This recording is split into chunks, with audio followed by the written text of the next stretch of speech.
শুরুতেই জানিয়ে দিব, এবার ত্রাণ নিয়ে গাজার পথে ফ্লোটিলার নতুন জাহাজ হান্দালা। জানিয়ে দিব, ভারতের বিরুদ্ধে পাকিস্তানকে সাহায্য করেছে চীন ও তুরস্ক।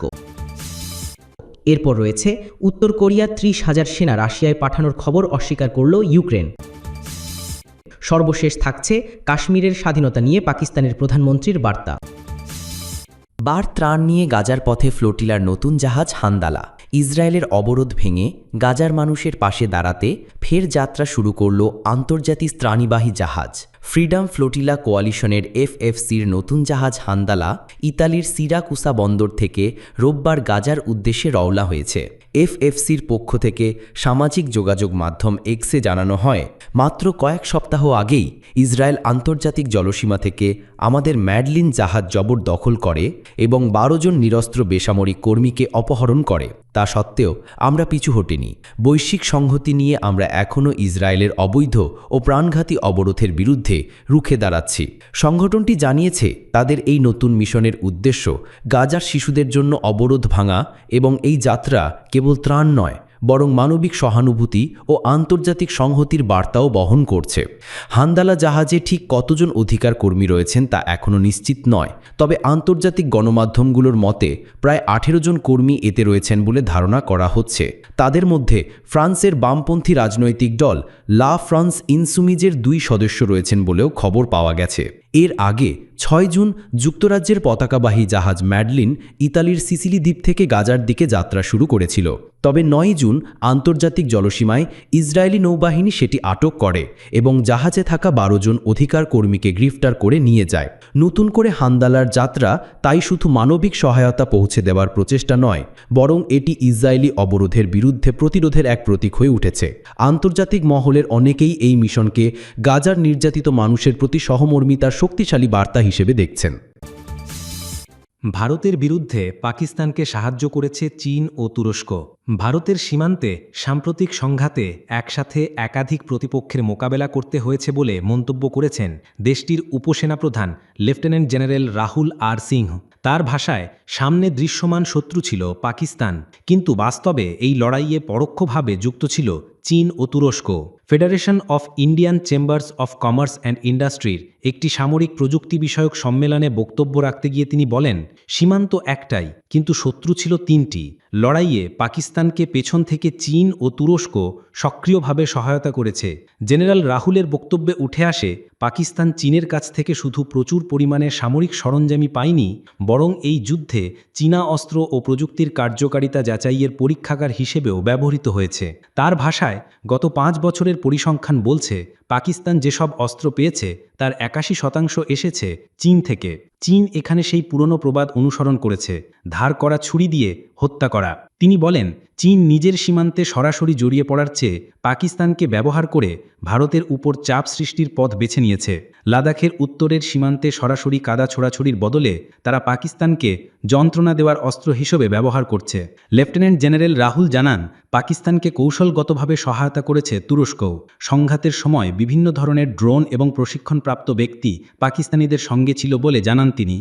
তার দাবি, তুরস্কের সরবরাহকৃত ড্রোন যুদ্ধক্ষেত্রে ব্যবহার করা হয়েছে। পাশাপাশি চীন নিয়মিতভাবে উপগ্রহ বা স্যাটেলাইট ব্যবহার করে পাকিস্তানকে সামরিক তথ্য সরবরাহ করেছে বলেও মন্তব্য করেন তিনি। অপারেশন সিঁদুর থেকে পাওয়া অভিজ্ঞতা ও শিক্ষার আলোকে ভবিষ্যতের যুদ্ধের প্রস্তুতি কেমন হওয়া উচিত তা নিয়েও বক্তব্য দেন জেনারেল রাহুল।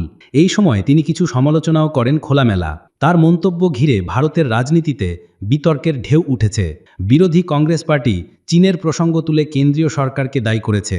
কংগ্রেসের প্রবীণ নেতা জয়রাম রমেশ বলেন, পাকিস্তানকে সাহায্য করার ক্ষেত্রে চীনের ভূমিকা নিয়ে এতদিন যেসব তথ্য কেবল সংবাদপত্রে এসেছে তা এবার প্রকাশ্যে ধরেছেন উপসেনাপ্রধান। উত্তর কোরিয়ার 30,000 সেনা রাশিয়ায় পাঠানোর খবর অস্বীকার করল ইউক্রেন। এ মাসের শুরুতে সিএনএনের এক প্রতিবেদনে বলা হয়, ইউক্রেনীয় গোয়েন্দা ও পশ্চিমা নিরাপত্তার সূত্রে বরাত দিয়ে দাবি করা হয় যে পিয়ংইয়ং আগামী কয়েক মাসে মস্কোর ইউক্রেন যুদ্ধের জন্য 30,000 সেনা পাঠাবে। তবে ইউক্রেনের প্রতিরক্ষা মন্ত্রণালয়ের main directorate of intelligence Japan টাইমসকে একই মেলে জানিয়েছে, আমাদের কাছে রাশিয়ার ভূখণ্ডে উত্তর কোরিয়ার 30,000 সেনা পাঠানোর কোনো তথ্য নেই। তবে ইউক্রেনীয় গোয়েন্দা সংস্থা জানায়, এই ইউনিটগুলোকে ধাপে ধাপে 1,500 থেকে 3,000 জন করে জুলাই আগস্টে রাশিয়ায় পাঠানোর পরিকল্পনা নেওয়া হয়েছে। সংস্থাটি জানিয়েছে, প্রথমবারের মতো এই মোতায়েনের বিস্তারিত তথ্য প্রকাশ করা হলো। এছাড়া 50 থেকে 100 ইউনিট উত্তর কোরিয়ার সামরিক সরঞ্জামও রাশিয়ায় পাঠানোর পরিকল্পনা রয়েছে। এর মধ্যে রয়েছে M2010, জিওনমা-ডি মেইন ব্যাটল ট্যাঙ্ক এবং BTR-80 সাজোয়া যান।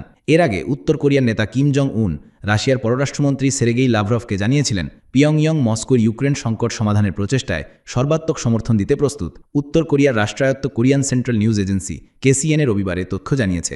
লাভরভ তার 3 দিনের উত্তর কোরিয়া সফর শেষে বলেন, মস্কো আন্তর্জাতিক ক্ষেত্রে উভয় দেশের মধ্যে কৌশলগত ও সামরিক সহযোগিতা আরও জোরদার করার লক্ষ্য নিয়েছে। উত্তর কোরিয়া এর আগেও রাশিয়ার ইউক্রেনদের সৈন্য অস্ত্র সহায়তা করেছে এবং মস্কোর সাম্প্রতিক সাফল্য ধরে রাখতে আরও সামরিক সহায়তার প্রতিশ্রুতি দিয়েছে। মাত্র 1 বছর আগে পারস্পরিক প্রতিরক্ষা চুক্তি সই করার পর থেকে দুই দেশের সম্পর্ক দ্রুত গভীর হয়েছে বলে বিশ্লেষকরা জানিয়েছেন। কাশ্মীরের স্বাধীনতা নিয়ে পাকিস্তানের প্রধানমন্ত্রীর বার্তা। পাকিস্তানের প্রধানমন্ত্রী মোহাম্মদ শাহবাজ শরীফ বলেছেন, পাকিস্তান জম্মু ও কাশ্মীরের জনগণের প্রতি রাজনৈতিক, কূটনৈতিক এবং নৈতিক সমর্থন অব্যাহত রাখবে। যারা তাদের আত্মনিয়ন্ত্রণাধিকার এবং স্বাধীনতা অর্জনের জন্য সংগ্রাম করছে, তাদের পাশে থাকবে তার দেশ। রোববার 13 জুলাই তিনি এসব বলেন। খবর জিও টিভি নিউজের। কাশ্মীর শহীদ দিবস উপলক্ষে এক বার্তায় তিনি বলেন, প্রতিবছর এই দিবসটি 22 জন কাশ্মীরির প্রতি শ্রদ্ধা জানাতে পালিত হয়, যারা 1931 সালের 13 জুলাই জম্মু ও কাশ্মীরের ডোগরা বাহিনীর বিরুদ্ধে প্রতিবাদ করার সময় তাদের জীবন উৎসর্গ করেছিলেন। শাহবাজ বলেন, এ দিবস কাশ্মীরের মুসলমানদের সহজাত দৃঢ়তা, নৃশংস শক্তির বিরুদ্ধে প্রতিরোধ এবং অটল সংকল্পের স্মারক হিসাবে কাজ করে। কাশ্মীরের ইতিহাস জুড়ে স্বাধীনতা, মানবাধিকার এবং অধিকারের সংগ্রাম চলছে। প্রধানমন্ত্রী বলেন, কাশ্মীরের জনগণ আত্মনিয়ন্ত্রণের অধিকারের জন্য তাদের বৈধ সংগ্রামে জীবন উৎসর্গ করে আসছে এবং এখনও করছে। ভারতের অবৈধভাবে দখলকৃত জম্মু ও কাশ্মীরের মুসলমানদের প্রতি সংহতি প্রকাশ করে পাকিস্তান